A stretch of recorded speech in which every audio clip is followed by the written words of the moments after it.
সমস্ত মানুষ ক্ষতিগ্রস্ত, হালাক হয়ে যাবে, ধ্বংস হয়ে যাবে, একমাত্র মোমেন মোমেনা ছাড়া। এরপরে বলা হচ্ছে মোমেন মোমেনা যারা, তারাও ধ্বংস হয়ে যাবে যে তারা ইলিম অর্জন না করে। ইলিম অর্জন করা তো ফরজ। এর বলা হচ্ছে ইলিম অর্জন করলেও সে ধ্বংস হয়ে যাবে যদি সে আমল না করে। কিন্তু ইলিম অর্জন করলো, আমল করলো না, সেও ধ্বংস। যে বলা হচ্ছে শুধু আমল করলেও চলবে না, আমল করার সাথে সাথে ইখলাস অর্জন করতে হবে। ইখলাস অর্জন না করলে সেও ধ্বংস হয়ে যাবে। আর যারা ইখলাস অর্জন, মুখলিস বান্দা, তারা সবসময় চিন্তা পেরেশানিতে থাকেন যে কি করে ইমানের সাথে যেতে যাওয়া যাবে, ইমানের থেকে সত্যি যাওয়া যাবে অথবা যাওয়া যাবে না। এর মেসাল দেওয়া ইমামে আজম আবু হানিফা রহমতুল্লাহ আলাইহ। ইমামে আজম আবু হানিফা রহমতুল্লাহ আলাইহ, ওনার সানি উমরি মুবারকে যেটা বর্ণিত রয়ে গেছে, ওনাকে তো সেই জালেম শাসক যে ছিল ওনার জামানায়, আব্বাসীয় শাসক, জেলখানায় আবদ্ধ করে রেখেছিল। এর মধ্যে তিনি তালিম তালকিন দর্স তাদরিস করতেছিলেন। এখন সাধারণভাবেই প্রত্যেক আউলিয়া কেরামের শত্রু থাকে, এটা একটা উসুল রয়ে গেছে। একুল্লে মুসা ফেরন, একুল্লে ফেরন মুসা। একটা উসুল হচ্ছে প্রত্যেক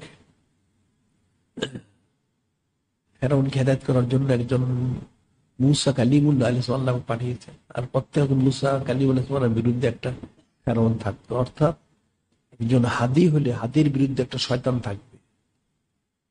আর ওই জমানার শয়তানগুলিকে হেদায়েত করার জন্য আল্লাহ পাক হাদি পাঠান। ইমামে আজম আবু হানিফা তিনি সারা পৃথিবীর খ্যাত, তিনি আলিম বুজুর্গ অলি আল্লাহ। তো ওনারও অনেক শত্রু ছিল। একটা বৃদ্ধা মহিলা, এটা সারাদিন ওনার বিরুদ্ধে কুৎসারণা করতো, নাউজুবিল্লাহ।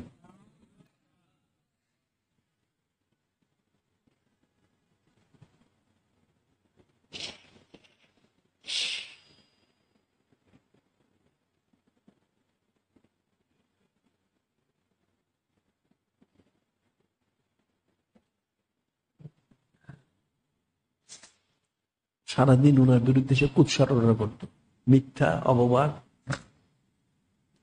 এমন বক্তব্য ওনার সম্পর্কে, ওনার ইলিম কালাম মওনা সম্পর্কে উনি কতটুকু জানেন, কি জানেন, ইত্যাদি ইত্যাদি, নাউজুবিল্লাহ। সেই বৃদ্ধা মহিলা ওনার এক ছাত্রকে বলল যে তার একটা মাসালা আছে, এটা কি হযরত ইমাম আজম রহমতুল্লাহ জবাব দিতে পারবেন? ছাত্র বললো উনি এটা কেন, উনি তো সব মাসালারই জবাব দেন, তুমি জিজ্ঞাসা করো। সে বৃদ্ধা মহিলা আসলো, এসে বললো, হে হযরত ইমাম আজম রহমতুল্লাহ আলাইহি, একটা মাসালা। কি মাসালা?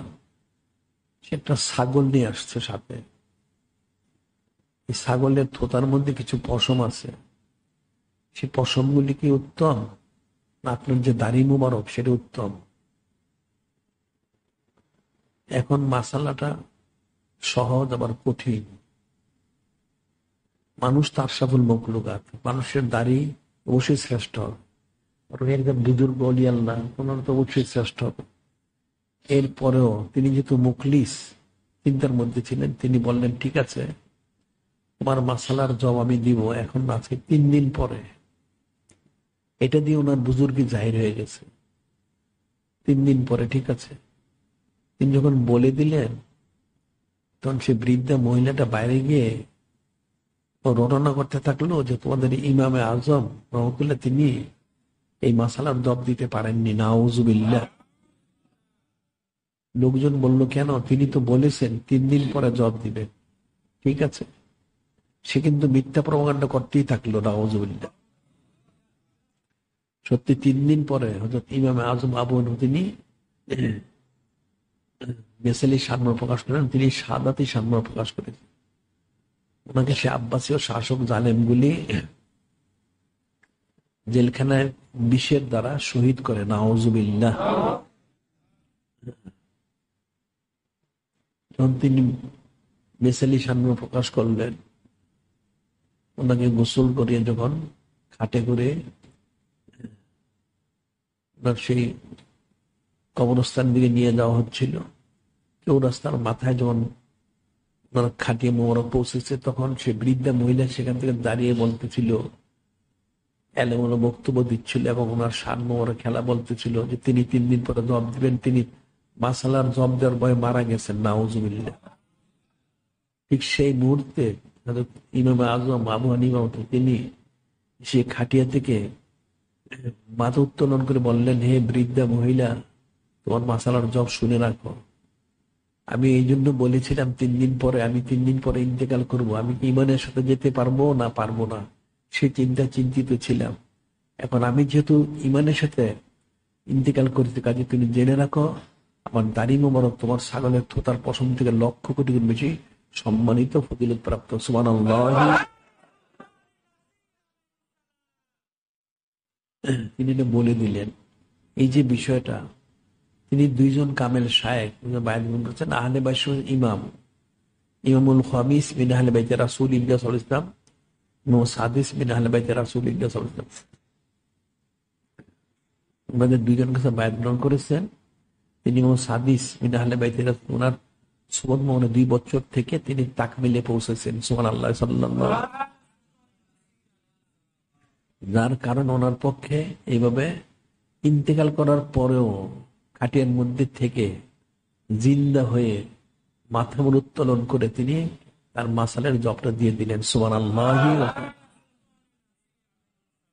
তাহলে বিষয়টা ফিকির করতে হবে যে কামেল শায়েখ ওনাদেরকে লাভ করা, ওনাদের সোয়াদ ইখতিয়ার করা, আদেশ নির্দেশ পালন করতে পারলে তখন তাকমিলে পৌঁছাটা সহজ এবং সম্ভব।